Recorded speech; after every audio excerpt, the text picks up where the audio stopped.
எல்லாருக்கும் வணக்கங்க. இப்போ ஒரு நியூஸ் வந்திருக்கு. அது என்னங்கிறத பார்க்கலாம் வாங்க, வீடியோக்குள்ளே போகலாம். சேலம் டிஸ்ட்ரிக்டில் தலைவாசலுக்கு பக்கத்தில் என்னென்னா, ஒரு 1.5 வயசு குழந்தைய ஒரு பொம்பளை என்ன பண்ணியிருக்கான்னா கொன்று இருக்கா அப்படின்னு நியூஸ் வந்திருக்கு. அது வந்து அவங்க அம்மா தான். அது வந்து அரெஸ்ட்டும் பண்ணப்பட்டிருக்கா. அது ஃப்ரைடே அன்னைக்கு. ஆக்சுவலி இந்த இன்சிடெண்ட் நடந்தது எப்போன்னா ஏப்ரலில் நடந்திருக்கு. அந்த லேடி அந்த போய் அரெஸ்ட் ஆன அந்த பொம்பளை பேர் வந்து என்னென்னா லலிதான்னு சொல்லி, அது வந்து டி வாசுதேவன் அப்படிங்கிற அவருடைய ஒய்ஃபு அப்படின்னு வந்து சொல்லியிருக்காங்க. வரகூர் அப்படிங்கிற இடத்த சேர்ந்தவர் அவர். அவர் வந்து கொஞ்ச நாளாகவே கொஞ்சம் சில மாதங்களாகவே வந்து தனியாக தான் இருந்திருக்கா அப்படிங்கிறது சொல்லியிருக்காங்க ஹஸ்பண்ட்கிட்டேருந்து. ஏன்னா வந்து அவளுக்கு வந்து எக்ஸ்ட்ரா மெரிட்டல் அஃபேர் இருக்குது அப்படிங்கிறது அந்த பொம்பளையோட ஹஸ்பண்டுக்கு தெரிய வந்திருக்கு. அதனால் 2 பேரும் அப்புறம் இஷ்யூஸ் இருந்தனால பிரிஞ்சு தான் வாழ்ந்துட்டு இருந்திருக்காங்க. 2 பசங்க அவங்களுக்கு. அதில் வந்து ஒரு பெரிய பையனை வந்து அவங்க அப்பா எடுத்துகிட்டு போயிட்டாரு. 2வது பையனை வந்து லலிதா வந்து தூக்கிட்டு வந்துட்டா. அதாவது இந்த கொலகாரி தூக்கிட்டு வந்திருக்கா. ஏப்ரலில் என்ன பண்ணியிருக்கான்னா, அந்த குழந்தைய வந்து ஆத்தூர் கவர்மெண்ட் ஹாஸ்பிட்டலுக்கு தூக்கிட்டு போயிருக்கா. என்னென்னா திடீர்னு சீசர் வந்திருக்கு அப்படிங்கிற மாதிரி சொல்லியிருக்கா. அப்புறம் வந்து என்னென்னா அவளுக்கு வந்து சொல்லப்பட்டிருக்கு, இந்த மாதிரி வந்து இறந்துருச்சு குழந்தை அப்படிங்கிறது வந்து சொல்லப்பட்டிருக்கு. டாக்டர்ஸ்க்கு ஏதோ சஸ்பீஷியஸாக இருந்திருக்கு. போலீஸுக்கும் இன்ஃபார்ம் பண்ணியிருக்காங்க அவங்க.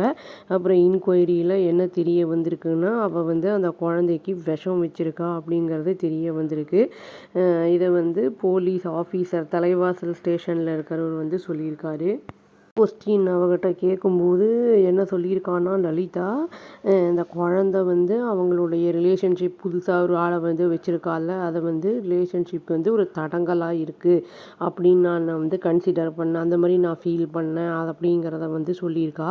அதுவும் இல்லாமல் வந்து ஒத்துக்கிட்டா. நான் வந்து விஷத்தை வந்து அதுக்கு சாப்பாட்டோட கலந்து நான் கொடுத்துட்டேன் அப்படிங்கிற மாதிரி. எதோட எண்ணத்தை கொடுத்தாலும் தெரியல, பட் கொடுத்துருக்கா.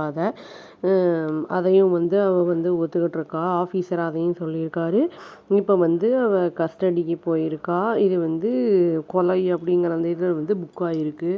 சாட்டர்டே அன்றைக்கி மார்னிங் வந்து இப்போ ஜுடிஷியல் கஸ்டடியில் கொண்டு போய் வச்சுருக்காங்க அப்படிங்கிறதையும் வந்து சொல்லியிருந்திருக்காங்க.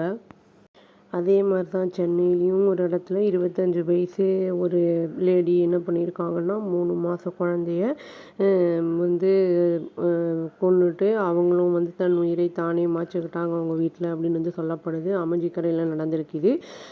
இவங்க வந்து டேட்டூ அந்த இது ஸ்டுடியோ வச்சுருக்காங்க நுங்கம்பாக்கத்தில் அப்படிங்கிறதையும் வந்து சொல்லியிருக்காங்க. வீட்டில் வந்து அவங்க அப்படியே விழுந்து கடந்திருக்காங்க. அவங்க பேரண்ட்ஸ் வந்து பார்த்து ஹாஸ்பிட்டலுக்கு கூட்டிகிட்டு போனப்போ இறந்துட்டாங்க அப்படிங்கிறது வந்து சொல்லப்பட்டிருக்கு. இது வந்து எதனால் என்ன ஏது அப்படிங்கிறதெல்லாம் இன்வெஸ்டிகேஷனில் தான் தெரிய வரும். அவங்க வந்து டிஸ்ட்ரெஸில் இருந்தாங்க அப்படிங்கிற மாதிரியும் வந்து சொல்லியிருக்காங்க. கேஸும் ரெஜிஸ்டர் பண்ணப்பட்டிருக்கு. 1.5 வயசு குழந்தைய வந்து ஒரு தடங்கல் அப்படின்னு சொல்லி வந்து கொன்று இருக்கா. இல்லை, அது வந்து பயங்கரமான ஒரு ஏற்றுக்கவே முடியாத ஒரு விஷயமா இருக்குது. இவள் வந்து அட்லீஸ்ட் அந்த குழந்தைய வந்து அவங்க பேரண்ட்ஸ்கிட்டையோ இல்லாட்டி வேற எங்கேயாவது கொடுத்துருந்தா கூட அந்த குழந்தை வந்து வளர்ந்துருக்கும். தேவையில்லாமல் ரொம்ப ஒரு தவறான ஒரு முடிவெடுத்திருக்கா. அதுவும் இல்லாமல் அந்த மாதிரி பண்ணினா நம்ம வந்து நல்லா இருக்கலாம் அப்படிங்கிறது அது ஒரு முட்டாள்தனமான முடிவு. அதில் வந்து பனிஷபிள் அஃபென்ஸே கண்டுபிடிச்சா கண்டிப்பாக நம்மளுக்கு தண்டனை கிடைக்கும் அப்படிங்கிற அந்த உணர்வு கூட இல்லாமல் அவள் வந்து பண்ணியிருக்கா. குழந்தைய விட அவளுக்கு வந்து அந்த எக்ஸ்ட்ரா மெரிட்டல் அந்த அஃபேர்ஸ் அப்படிங்கிறது ரொம்ப இம்பார்ட்டண்ட்டாக போச்சு. இந்த மாதிரி ஆட்கள்லாம் கண்டிப்பாக கடுமையான தண்டனைகள் கொடுக்கணும். ஏன்னா குழந்தைங்க வந்து வெளியில் ப்ராப்ளம்ஸ் அப்படிங்கும்போது வீட்டில் வந்து சொல்கிறாங்க. வீட்லேயும் இந்த மாதிரி இருந்தால் அந்த குழந்தைங்க எங்கே தான் போய் சொல்லும் அப்படிங்கிற மாதிரி ஒரு கொஸ்டின் இங்கே இருக்குது. இறந்த அந்த குழந்தையோட ஆத்மா சாந்தி அடையணும் அப்படின்னு சொல்லி நான் வந்து இந்த வீடியோவை முடிச்சுக்கிறேங்க. அவ்வளோதான். Thank you. Please do like, share and subscribe our channel and click the all option and press the bell icon. Thank you.